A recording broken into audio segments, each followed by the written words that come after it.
Hello, my name is Diana, and I'm 25 years old. The incidents I'm going to tell you about happened a couple of years ago.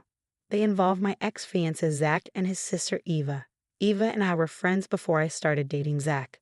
We worked together at the same coffee shop and quickly became close. When we met, I was a senior in high school, and she was in her final year of college. Despite the age gap, we bonded over our shared time off and often hung out outside of work hours. Before you think it's odd that I started dating Eva's brother, I had no idea she even had one. We rarely talked about our families and only ever mentioned our parents. I met Zach in my second year of university. By then, Eva had moved to another state for work, and I missed her terribly. We still kept in touch, calling each other every other day. Eva had been both a friend and a mentor to me, helping me through college and teaching me how to socialize, as I was quite shy and antisocial. Eva suggested that frat parties were the best way to meet people. Even though I wasn't big on parties, I decided to give it a try because I hadn't made many friends in my first 2 years of college. At the party, I felt overwhelmed by the crowd and loud music, so I sat down on a couch to catch my breath. That's when Zach sat next to me. "Hey, are you okay?" he asked, noticing my discomfort. "Yeah, I'm fine," I replied. "Did you drink too much or did you drink something uncovered?" "Oh no, I didn't drink anything. I'm very sober." "That's a shame. Is this your first time at a party?" "Yeah, how could you tell?" "Well, you look like you'd rather be anywhere else but here." "Okay, that's fair. I'd much rather be back in my room reading a book than being shoved around by sweaty, drunk strangers." "Why are you here then?" "My friend convinced me this was the best way to make friends in college." Like an idiot, I listened to her. There are definitely better ways to make friends. "Where's your friend? Shouldn't she be keeping you company?" "She's a few years older and in a different state right now." "That's rough. Hey, do you want to maybe grab some burgers and milkshakes?" "I don't have a car, so that's not possible." "Don't worry, I have a car. I can drive us." "I don't think it's smart for you to drive if you're drunk." "I'm not drunk. I'm abstaining from alcohol at the moment. I partied too hard last week, and the aftermath was not pretty." "I don't believe you." "All right then, there's a great little burger joint a bit away from campus. You up for a walk?" Just as I was about to turn Zach down, a drunk girl fell on top of me, laughing loudly. I helped her up and then turned back to Zach, agreeing to the walk. The burger joint was a 40-minute walk from campus, but it didn't feel that long. Zach and I got to know each other better during the walk. He was in his second year as well, studying finance while I was studying marketing. We discovered we were from the same part of the city. When we arrived at the burger joint, we were ravenous and ate as if we hadn't seen food in days. We grew more comfortable with each other as time passed. On the walk back to campus, we laughed so much and leaned on each other for support, appearing as if we were drunk. Zach walking back to my dorm room and hugged me goodbye. We exchanged numbers and promised to meet again. I was on cloud nine. Not only had I made a new friend, but I had also found a guy I genuinely liked. I had dated a few guys in high school, but I had never been this excited about anyone. For the first time in my life, I was looking forward to college. It had always been something I dreaded, thinking I'd never fit in. But meeting Zach felt like the start of something new. I couldn't wait to tell Eva about my night with him. I texted her and asked if we could hop on a video call. About half an hour later, we were face to face, and one look at my expression told Eva that something big had happened. "What happened?" "Don't hide anything." "I know something good happened," she demanded. "Well, I took your advice." "Oh my God, did you go to the party against my better judgment?" "I hated it, Eva." "Oh well, at least you tried." "I'm sorry I suggested it. Maybe you could meet someone in the library instead." "Stop it, let me finish."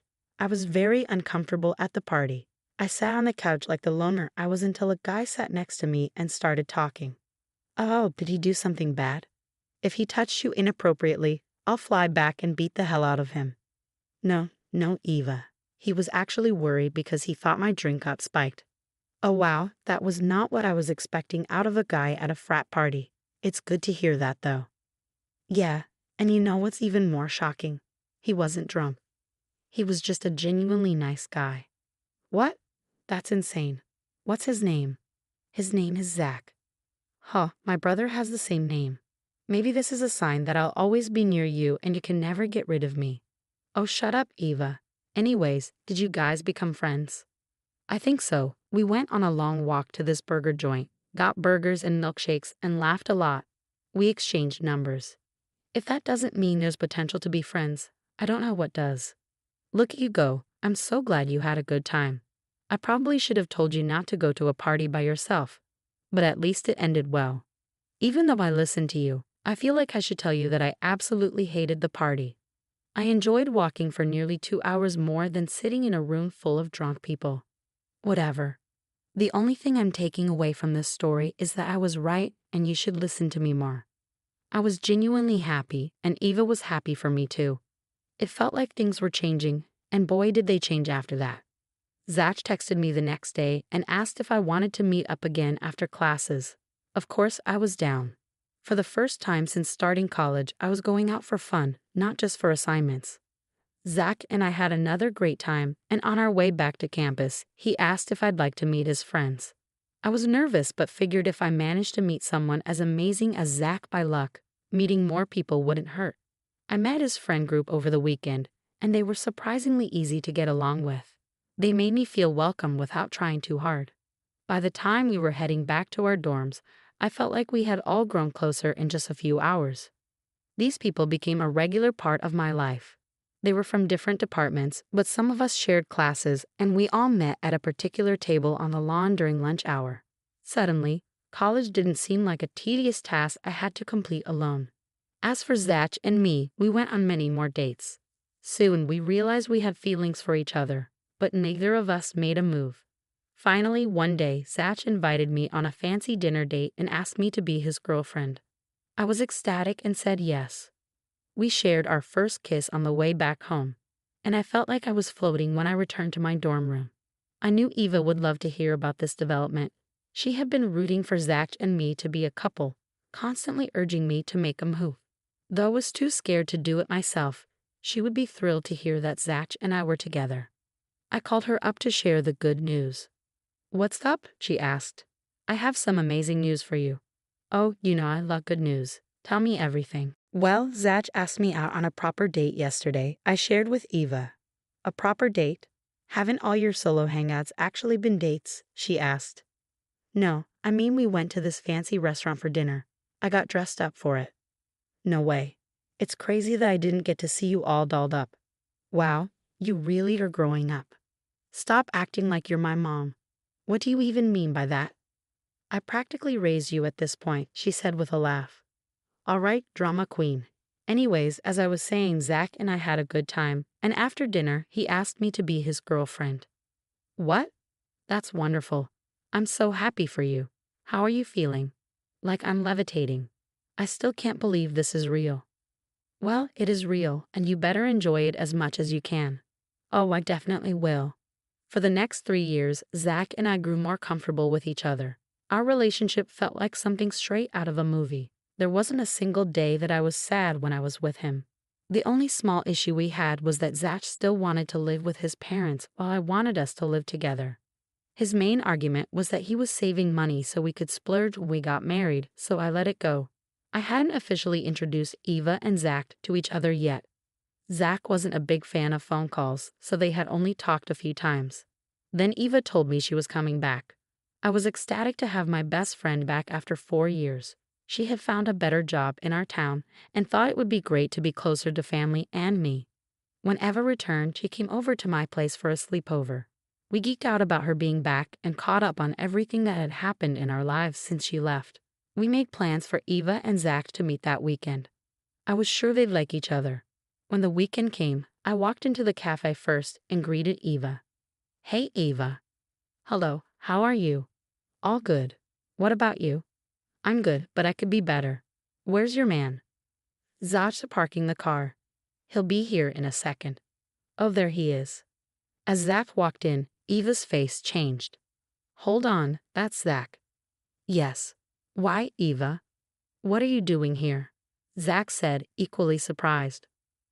"I could ask you the same thing." "Hello, could one of you explain what's going on here?" I asked, confused. "Diana, out of all the people in this world, I can't believe you're dating him," Eva exclaimed. "Yeah, well, I can't believe you managed to befriend Eva out of everyone on earth," Zach responded. One of you will either explain or I'm leaving, I said, frustrated. Remember how I told you your boyfriend had the same name as my brother? Well, you are dating my brother. What? But you don't even have the same last names. He's my half-brother, but still. You managed to do something crazy, Eva said, shaking her head. Eva explained that her mom had died when she was young. Her dad remarried Zach's mother, and then they had Zach. I couldn't believe how everything had lined up so perfectly. Never in a million years would I have thought that I was actually dating Eva's brother. At least he was someone she could vouch for. About a year after Eva returned, Zach proposed to me. I obviously said yes, and we began planning our wedding. I told Eva about our engagement, but she seemed upset. When I asked her if something was wrong, she quickly changed the topic. Concerned, I talked to Zach about it, and he agreed that her behavior was odd. He tried talking to her, but she became hostile and told him to leave her alone. This went on for months, and eventually Eva and I were barely speaking. It felt like I had lost a really good friend, and I hated it. I had been busy with the wedding and work, and I hadn't had time to sit down and talk to her properly. One day, I decided I couldn't stand it any longer and invited her over to my place. Eva, can you please talk to me? What's going on? Why are you suddenly ignoring me?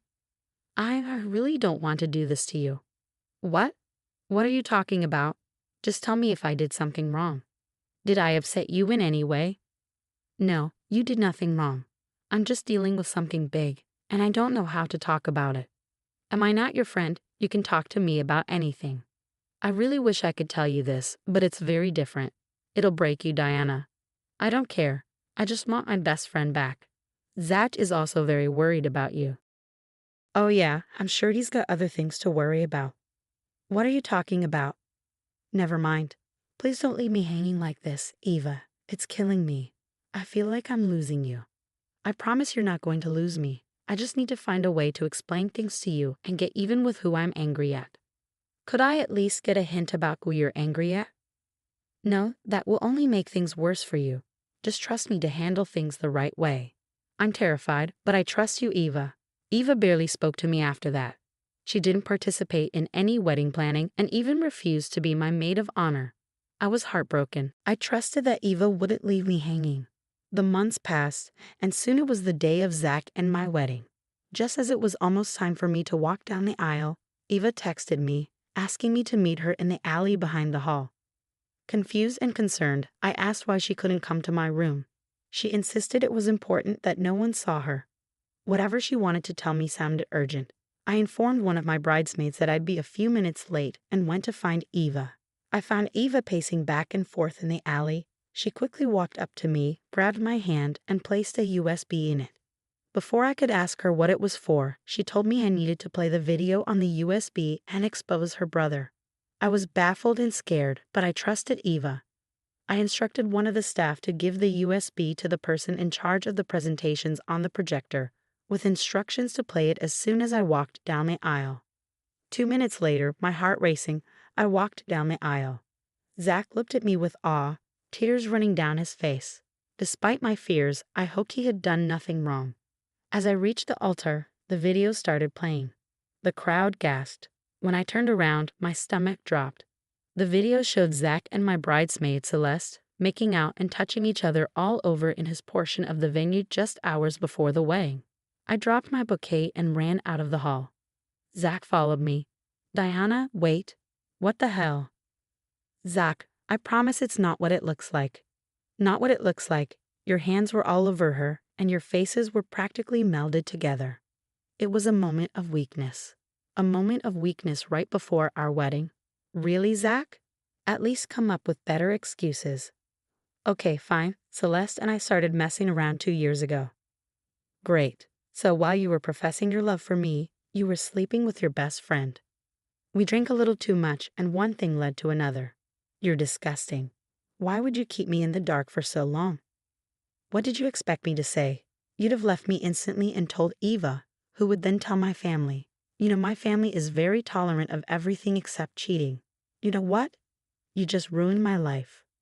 Why are you getting mad at me when you're facing the consequences of your own actions? You could have come to me privately instead of humiliating me like this. Cry me a river. You deserve this. I'm glad I found out before marrying you. If I hadn't found out, you would have kept it up, wouldn't you? Yeah, that's what I thought. You're not even sorry for cheating on me. You're only sorry you got caught. You know what? Screw you. I hope you and Celeste are happy now that I'm out of the picture. I walked away and texted Eva to meet me at my place. She arrived a few minutes later, trying to hug me, but I only wanted her to explain things. She told me that after coming back, she stayed with her parents for a while. One night, she heard two pairs of feet shuffling into Zach's room and thought it was me. She got up to talk and tease us for sneaking around, but she walked in on Zach and Celeste. In shock, she didn't grab evidence and just went back to her room. She couldn't look at me without feeling guilty. She tried for months to find evidence, knowing I wouldn't believe her without it. When she finally did, she wanted me to take revenge in the best way possible. I hugged her tightly, grateful she had my back. She apologized repeatedly for keeping it from me, but I understood her reasoning. She stayed with me, consoling me through the shock of my relationship ending. A few months have passed since then. Healing has been a long process. Zach's tried to contact me, but I blocked him everywhere. Eva told me no one in their family was speaking to him, and their parents had kicked him out. Celeste had also dumped him for someone else. It's satisfying to see Zach's life fall apart while mine is getting better, thanks to the one person who always had my back.